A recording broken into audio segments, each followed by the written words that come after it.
112 அடி உயர சிலையை திறக்க பிரதமர் நரேந்திர மோடி இன்று கோவை வருகிறார். அவரது பயணத்திட்டம் மற்றும் அதற்காக செய்யப்பட்டிருக்கும் பாதுகாப்பு ஏற்பாடுகள் குறித்து விவரிக்கிறார் நமது செய்தியாளர் சுரேஷ்குமார். கோவை மாவட்டம் ஈஷா யோக மையத்தில் 112 அடி ஆதியோகி சிவனின் சிலையை திறந்து வைப்பதற்காக பிரதமர் மோடி அவர்கள் இன்று கோவை வர இருக்கிறார்.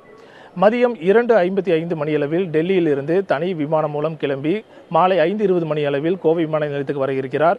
அவரை தமிழக முதல்வர் எடப்பாடி பழனிசாமி மற்றும் முக்கிய உயர் அதிகாரிகள் அவரை வரவேற்க இருக்கின்றனர்.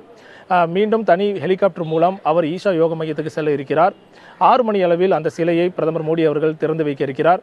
அதன் பிறகு இரவு 8 மணி அளவில் கோவை விமான நிலையத்திற்கு தனி விமானம் மூலம் வந்து மீண்டும் டெல்லி புறப்பட இருக்கிறார். இந்த நிகழ்ச்சியில் பங்கேற்பதற்காக மத்திய பிரதேசத்தின் முதலமைச்சர் சிவராஜ் சிங் சௌகான் வர இருக்கிறார். அது மட்டுமல்ல, ஆந்திர முதல்வர் சந்திரபாபு நாயுடு, ராஜஸ்தான் முதல்வர் ஆகியோர் வர இருப்பதாக இருந்தது. ஆனால் கடைசி நேரத்தில் அந்த பயணங்கள் ரத்து செய்யப்பட்டிருக்கின்றன. மேலும் தமிழக பொறுப்பாளர் வித்யாசாகர் ராவும் பாரத பிரதமர் மோடியை வரவேற்பதற்காக கோவை விமான நிலையத்துக்கு வர இருக்கிறார். இன்று மதியம் 1:30 மணி அளவில் தமிழக முதல்வர் எடப்பாடி பழனிசாமி அவர்கள் கோவை விமான நிலையத்துக்கு வர இருக்கிறார். அதன் பிறகு மாலை 5:20 மணி அளவில் மோடி வரும்போது அவரை வரவேற்பதற்கு மீண்டும் கோவை விமான நிலையத்துக்கு வர இருக்கிறார். இதுபோன்ற முக்கிய பிரமுகர்கள் கோவைக்கு இன்று வர இருப்பதால் கிட்டத்தட்ட 5000 போலீசார், அதாவது கோவை, திருப்பூர், சேலம் உள்ளிட்ட மாவட்டங்களிலிருந்து 5000 போலீசார் இந்த பாதுகாப்பு பணியில் ஈடுபடுத்தப்பட்டிருக்கிறார்கள். 5 அடுக்கு பாதுகாப்பு ஈஷா யோக மையத்திற்கு போடப்பட்டுள்ளது.